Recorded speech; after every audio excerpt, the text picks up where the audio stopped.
Hey guys, so an interesting video on Wild Rift. So we're back with a Corki updated complete guide for patch 3.4. So, in reality, the majority of the reasons for this video is the changes Corki got in patch 3.3c and also the GA changes. So the first big change we have is the fact that GA is now more expensive, and as such, going for GA isn't really worth it anymore in your default build. However, it is still gonna be worth it if you are really fed and you really need that revive.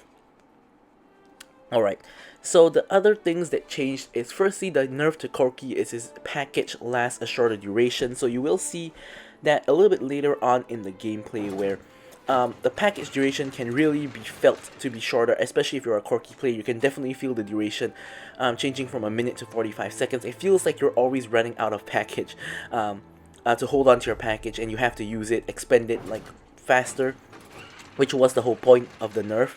However, the buffs that he got to his W cooldown, they can be felt at later levels as well. The buff to the Gatling gun, I personally I don't really feel it, but I do feel like I'm doing more damage, so maybe that's why. But what I do feel is the cooldown buff on the ultimate. So last time it used to take, I think it was 12 seconds at all ranks, and now they buffed it even at first rank, and I think last rank it's every like 8 or 6 seconds, I'm not sure. But whatever the buff is, it's really noticeable, because previously you would always be running out of rockets on Corki, but now that is no longer the case, so that is a really good buff. But either way, this being an updated complete guide, I'm gonna as usual refer you guys to the original complete guide to of course take a look at his skills and leveling order if you have not done so, or if you need it, in the interest of time of course, and we're gonna instead jump straight on to his build. Alright, so now as you guys can see, we have covered a couple of different Corki builds in the recent few months. The first one we covered was basically this build, however going for the Storm Razor instead, and the second one we covered was without the Manamune, which was pretty recent. But anyways guys, this isn't actually the final build. The final build actually looks something like this. It's just that I changed my build in the game itself and not actually in the build, the builder, I guess you could call it. So this is what his final build looks like. Of course, you still want to go for GA if you are fed and if you need the revive. There are games that you are super duper fed, and the revive is way more important than like having more damage or something like that. But this is pretty much your default build for majority of the games. So we're gonna go through the order and the items itself. So first up, we got the Manamune. Now the main reason why you get the Manamune is two. Number one, it increases the damage of his rockets, the ultimate, which of course Corki is a really good poke champion, really good at those like dragon fights where people are hovering around 5v5, so you want to get increased damage on your rockets to poke. And secondly, the mana issue. So if you don't go for Manamune, you're always gonna have mana issues, so you're gonna have to always recall from from time to time. Now last time when I went for that full crit build, which is this one by the way, this is what his new full crit build looks like without the GA. If you go for full crit build, you will do overall more damage, like with your auto attacks and with your spells, but you face the problem of having to recall really often, which I really don't like, and I do just like getting the Manamune. So I get the Manamune. Then after that we go for Essence Reaver. Now Essence Reaver of course gives you more ability haste, more attack damage, and you get your first crit item. And of course it does also increase your damaging abilities damage. Mainly what you care about is of course your Phosphorus Bomb and your rocket. Mainly the rocket, so you get more damage there, as well as a little bit of missing mana restoration on hit. And then for the boots, you generally go for the Ionian Boots of Lucidity. Now the reason you go for this is because you're generally going to be too far away from the enemies to actually take damage, so you don't really do the damage boots or the Boots of Speed, because you don't really need that. So the best to go for is going to be the Ionian Boots of Lucidity for more ability haste. You also don't go for these because if you get caught out, you're pretty much dead anyway, so not too much of a point. And for the enchant, you generally want to go for stasis, because after you package, sometimes you're in a dangerous position, so you need that stasis to keep you alive. After that, we go for IE, obvious reasons, more crit damage, and more AD.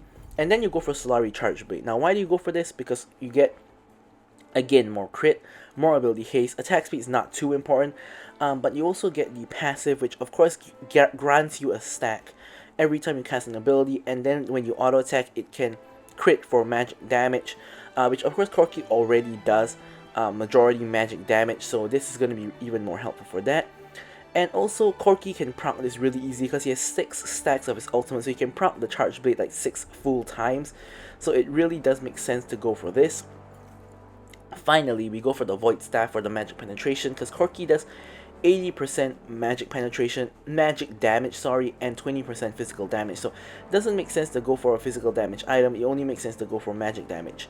So now, small side note, if you need grievous wounds, you do want to pick up the Executioner's Calling, and when you get to your last item, the Void Staff, you probably want to sell the Executioner's Calling and get the Void Staff instead, because likely the Void Staff will cause you to do more damage overall. And you kind of need your team to help you out on this one to get the Grievous Wounds for you, because you really don't have space in your build to go for Grievous Wounds. If not, you have to sacrifice a crit item or even your penetration item, which is not really good. Alrighty, so for the runes, we basically go for Conquer because there's no better alternative. I tried going for Airy, it's not really good. Kraken Slayer, not really good on Corki. So basically Conquer is your only real viable option despite it getting nerfed, so Conquer it is. And next up you go for Giant Slayer. So Corki really can kind of work with a lot of runes on the first tier. You can go for like, mainly it's honestly either this or this. Tramp, of course, you get the heal and you do damage to low health targets, but I feel that Giant Slayer is not really strong, so Giant Slayer should be pretty much the best default rune for Corki because the rest not really good on him. For Resolve, of course, we do have the Nullifying Orb, which is always going to be helpful in the lane. Of course, something else like Hunter, Titan, or Bone Plating could work as well, so we also have that. And lastly, we go for Hunter Genius for even more ability haste, because you know, we don't really need anything else except ability haste. Now if you notice, we got ability haste from here, so this gives you about 15 ability haste.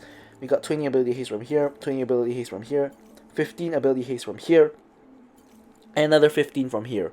So by the time you reach like Solari Charge Blade, you would have these 2, you have these 3, you probably would have full stacked this, and you would have, you know, this one as well. So that's like how much? 15, 30, 45, 65, 85 ability haste, so you should be able to spam your spells really easily, particularly your ultimate, which combine your ability haste combined with the cooldown buffs should basically mean you can spam your ultimate pretty much non-stop. Alright, so for the spells, obviously we go for Flash and obviously we go for Exhaust. I don't think we need to explain this one too much, pretty much is the default build for like every ADC. So anyways guys, let's now move on to talking about the gameplay.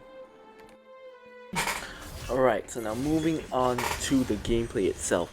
So as usual, if you guys have not done so yet, don't forget to of course like, comment, and subscribe. And any questions, queries, or remarks, feel free to leave them in the comments below.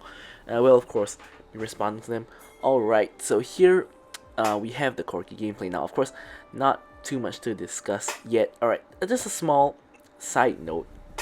I kind of forgot to take my the Giant Slayer this match because I was, as you guys can see from like the replay interface, like if you guys can see, I was like the last pick together with Nami for my team, and after I picked Corki at the last second because I was intending to go for like a normal ADC, but then I realized that my team had all AD, so I hastily swapped to Corki. And not only did my team have all AD, but they also had tanky champions like Sion and Thresh. So if we play into an all AD team, Sion is gonna hard counter us by just stacking armor. Anyways, here, take a look at this fight. So now here, take note that I'm level 2 and the 2 enemies and Nami are level 1. So here I get off a lot of damage on Thresh because he stood in my Gatling gun for quite a long time, and because of that he got shredded in terms of defense and he took a lot of damage. Here I get hooked by Thresh, but it doesn't actually matter because he's standing in my Gatling gun the entire time that I'm hooked. So here Tristana tries to get the trade kill on me, but she tanks up all the minions and nearly dies herself. So now all 3 of us are left at 1 HP and Thresh is left dead. So the whole thing here is that the Corki's Gatling gun is actually really strong. That's why majority of the time I take Corki's Gatling gun at level 2 and not the Valkyrie, because if you get into a fight like that and they stand in your Gatling gun, it's basically an unlosable fight. Like, there really isn't anyone that wins against Corki's Gatling gun when you stand in there for like a couple of seconds. Like I've even fought like Draven matchups where I've managed to shred him to the point that he takes more damage than what he deals, which is pretty insane when you think about it. So basically, Corki's Gatling gun is not to be trifled with, but the whole thing about this is that it's not really your own skill, but it's really your opponent not respecting the Gatling gun, like what this Thresh did in this matchup. Twice he stood in my Gatling gun for an extended duration of time, and he just pretty much ignored it. Like the Gatling gun doesn't actually do a lot of damage, but what it does is it shreds your defenses, so all of my other attacks do a lot of damage. So that is kind of the mistake that a lot of people make when they play against Corki. They think his Gatling gun doesn't really do that much, but it really does. So you don't want to stand in there and tank it. You can tank it for like a second or two, but you don't want to stand in there for like, you know, too long. Anyways, here Morgana comes in for a drive-by gank. We simply just dodge the root and we are all in the clear. Alright, so back to talking about team comp. Now, as you guys can see, my team comp is honestly pretty bad. We have like 3 ADCs, 1 assassin, and like a enchanter support. So this is a pretty bad team comp. It's like full of squishy targets. It's like really nice for like Echo or Tristana, like you know, assassinating all of us squishy targets. So I wasn't too hopeful about this match, to be honest. And especially the enemy team had 2 tanks. They have the Scion, they have the Thresh. So I knew I couldn't simply just go for an AD champion. If not, we're gonna get hard countered, especially by the Scion just stacking AD, but Thresh as well. So here I reset to pick up the mana immune because I already got enough gold for the mana immune. You want to generally reset for mana immune as soon as you can purchase it, same as something like Rod of Ages, because you can start stacking it you know, you can start stacking it more quickly. So that's of course what you want. But yeah, something just very interesting about this match, unrelated to Corki, but if you guys notice, both junglers have ghosts. Morgana has ghosts and Graves has ghosts, and how often do you actually see that? Like, both junglers don't have flash, they have ghosts instead. Just thought I'd point out some that really interesting point. I'm not sure about the Morgana ghost, but I can see how the Graves ghost might work. You can just run people down, but like on Morgana, like do you really want to run people down? Like you probably just want to flash to like make sure your ultimate doesn't disconnect or something like that. I don't really know why you want to take ghosts. Anyways, here we are of course level 6, and we already have access to our ultimate. So here we're just basically, the moment you have your ultimate on Corki, you just want to start spamming it and you know, just poking people out. So here you can see that Dragon is about 25 seconds from spawning. So here I'm going to back to pick up the package. So now I pick up the package when there's like 20 seconds of the Dragon left. So this means that when Dragon spawns, I have 25 seconds to use the package after the latest round of nerfs to the package in patch 3.3c. You know, the previous patch. So here Zed is already at the Dragon. Graves has just taken blue buff and he's recalling. Now this is really bad because my package is rapidly running out. 25 seconds, less than 25 seconds now left on the package. So since he's not around, what I'm gonna do is I'm gonna shove this wave. By shoving this wave, you know, pretty much it denies enemy CS. So here the enemy bot lane is trying to rotate back, and I spot Tristana and Thresh, a small gap in between them. So I'm gonna package in between them to separate them. Really nice Nami ultimate onto the right as they are both on the package. So Thresh does die to the package, and here I destroy the control ward. I flash over the wall to try to get the kill on Tristana. Valkyrie forward and use my rocket, but she has flash as well, so unfortunately she flashes away. So basically at the end of the day, it's a flash for flash trade, so don't really lose anything in terms of versus the enemy lane. The Morgana picks up the Rift Herald and we trade for Dragon. Honestly, I think taking first Rift Herald instead of Ocean Dragon is not too bad. It's just that when you get like, if you have like a triple dragon situation, like you're gonna regret taking that first Herald instead of the first Dragon. So generally, I think prioritizing Dragon is a really good idea for like all teams basically. That's why like in the current meta you see so many 5v5 or 4v4 fights in the Dragon area, because everybody is just trying to contest the Dragon, because Dragon is so valuable. When you get like 2 or 3 dragons, like 1 dragon doesn't really mean anything, but when you get like 2 or 3 and you get like the bonus like stacks, oh man, like you really feel the difference and it really feels like you're a lot stronger. Alright, so here as I say, you want to be using your rockets to just poke out the enemies in the lane. So now, something that I didn't actually point out in the build section of the video is that with this build from Corki, because you don't actually start off with the Storm Razor, you're actually a lot weaker in the early game. Like, you first get your mana mune, and your mana mune doesn't really do anything until you get to mirror mana. It does give you more mana actually, so you can't say it does nothing. It gives you mana, but aside from that, it doesn't really help you with damage all that much. So before we talk about the build, we're gonna just take a look at what's happening here. So here we're having like a 3v3 where Thresh is not Thresh, Zed is waiting in the wings. Zed goes in on Tristana, he gets the kill. I'm gonna Valkyrie out of Morgana's ultimate so that I don't get rooted. Zed goes in, tries to get the kill on Morgana, and does manage to do so.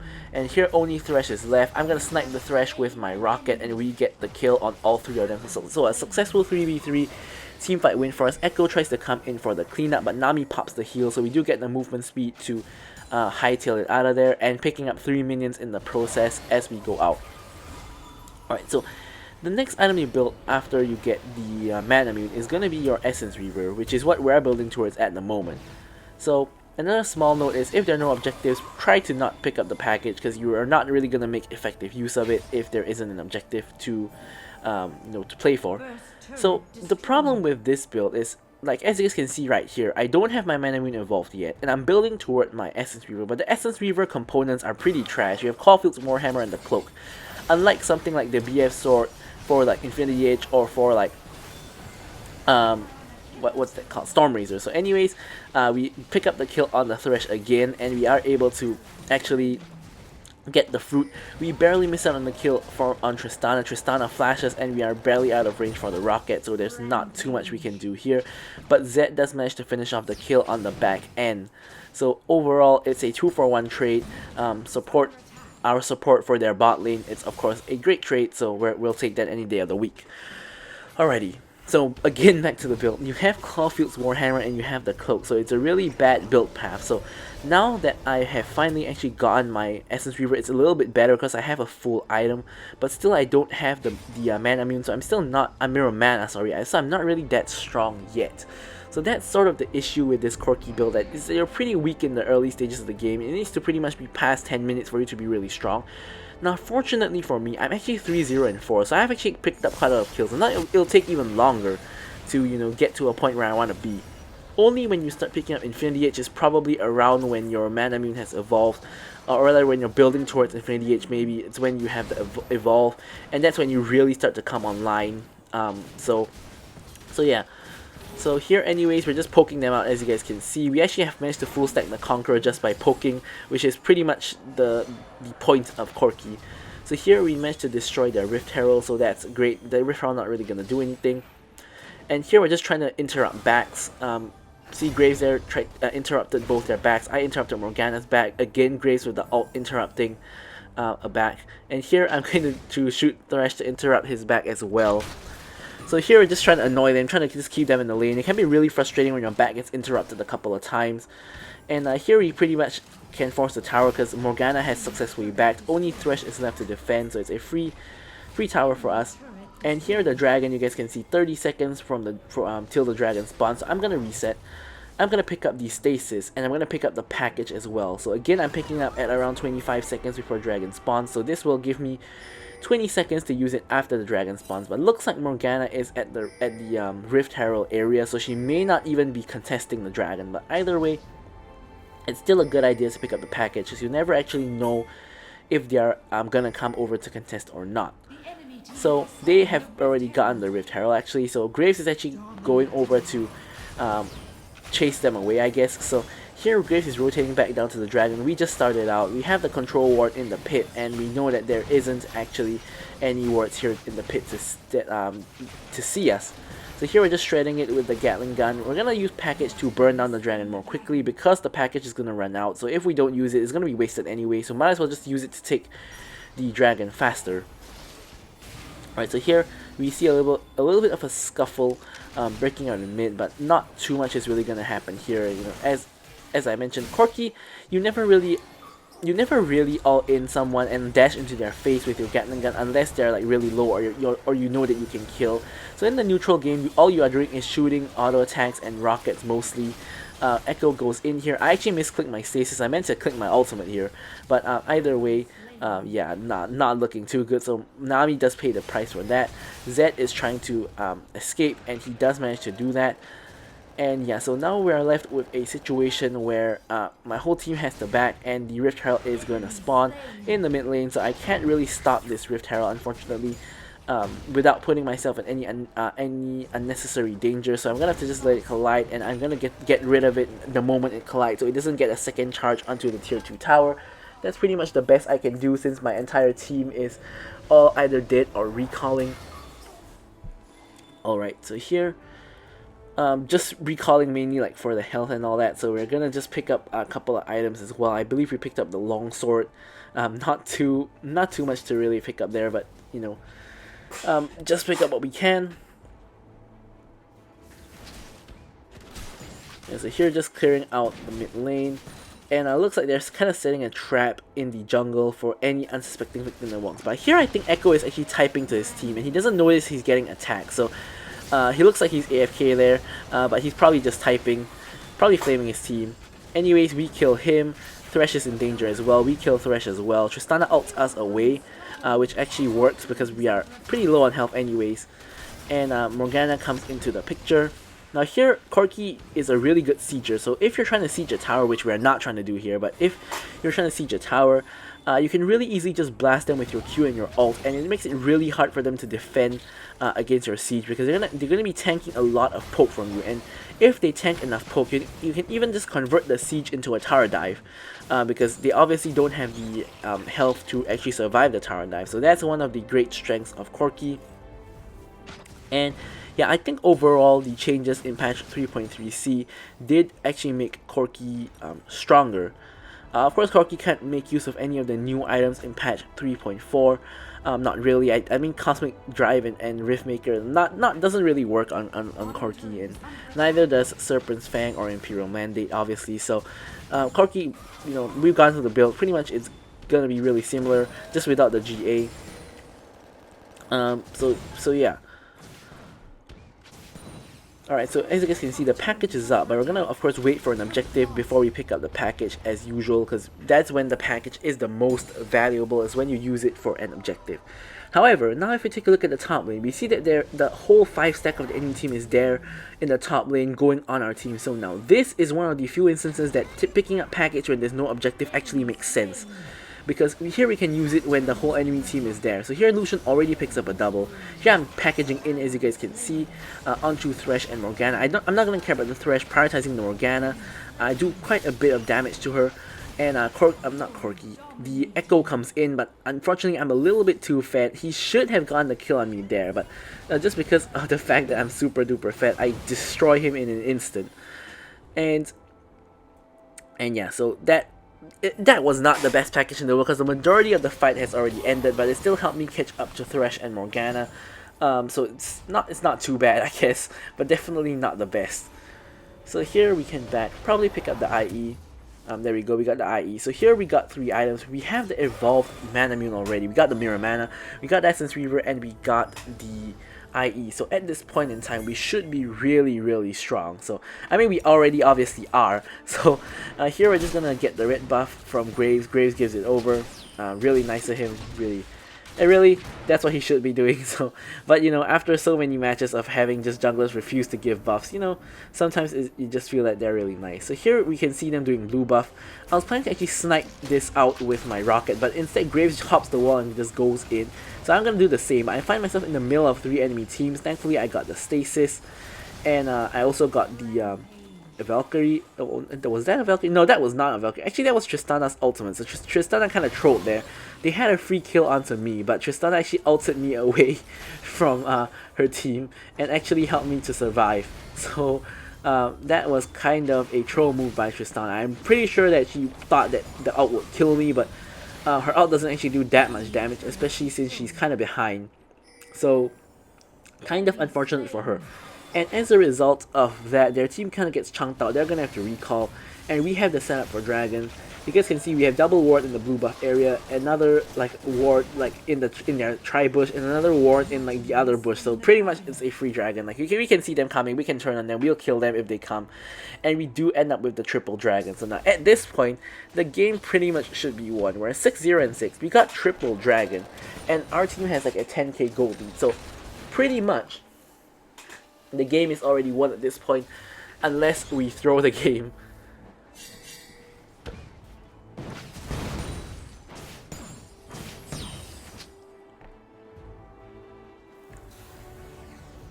Alright, so there isn't really too much for me to do here. There isn't really jungle camps to actually take, both on their side and our side of the map. So I'm kind of just, you know, I'm not sure what I really want to do. But I see Graves like in trouble with Tristana. He isn't really in trouble, but they did get into a small fight there. So I thought of rotating over, which I kind of did, but you know, the fight never really happened. So here, yeah, there really isn't very much to do. So here I'm just like collecting waves, I guess. Yeah, nothing too much. So here, we could try to force Baron and like force a fight at Baron, or just pick up the Baron for free if they don't come. But I remember that we weren't very confident of just straight up winning a fight at the Baron, so we're taking a lot more conservative approach, which is just try to push in waves, and you know, to just get towers. Like we still haven't got the top lane tier 2 tower yet, and they should be busy defending like their inhibitor towers from the minions, like for example in the bot lane. So we're really just trying to like push in and just like, you know, just not make any mistakes. Here Sion shows up. Here I'm just trying to shred him. Thresh tries to hook, so I jump over the wall. Nice bubble by Nami onto the Thresh. Now here I'm just gonna blast them. So take note here that I'm actually targeting the Thresh and Tristana at the back and not the Sion in the front. Like I'm targeting Sion with my auto attacks and my Gatling gun, but I'm targeting my ultimate onto the actual priority targets, which is the Tristana. So here I thought that they couldn't get the kill, so I was about to Valkyrie in to kill the Thresh, but they already get the kill there, and pretty much we got 2 kills, and we're gonna easily get this tower. So I'm just pushing in the tower while the rest of the team is kind of trying to kill Morgana and Tristana. So here, they're kind of stuck all the way in the pit, but again, an int of my Tristana to actually help them get out of the pit. I really don't know about this Tristana. I think she's overestimating how much damage her ultimate does. Like, I know what she was trying to do there. She was trying to get the double kill with her ultimate, but your ult really doesn't do that much damage. So you gotta like put your bomb and you gotta attack a little bit first before you actually do that. So anyways, on my way out, I see the enemy Raptor, so I'm gonna take that for myself. And now I'm gonna recall. Now in the meantime, Zen has managed to split push the bot lane tower, and at the same time probably kill the Tristana. Yeah, he does kill the Tristana. So here I got the Solari Charge Blade, and I also got the penetration section of the Void Staff, which is I think it's called the Amethyst Crystal or something like that. So anyways, here we have pings coming out for every single objective. Someone is pinging for Baron, someone's pinging for Dragon, and I'm pinging for like the middle inhib. And yeah, I think someone pinged the Nexus as well. I'm not too sure, but everybody's pinging something different. Anyways, my thought process here is that we don't actually even need the Elder Dragon or the Baron to actually end the game. I think we're strong enough to end the game without those, and if we can, then we can fall back onto the objectives to try to help us end the game. Here I'm Valkyrieing in, got rooted under both towers, but I am able to stasis Valkyrie and flash out, and we get the kill onto both of them. So now, we are waiting for a wave to come in mid, so in the meantime we can just take the top lane tower. And now the mid wave is here, top wave is here as well. Only Tristana and Echo are up to defend. I think Echo has basically given up. So here we can easily just end the game, and yeah, there we go. So hopefully you guys enjoyed this video, and hopefully it helped you guys. So thank you guys so much for watching the video, and I'll leave you guys with the stats as usual, and goodbye.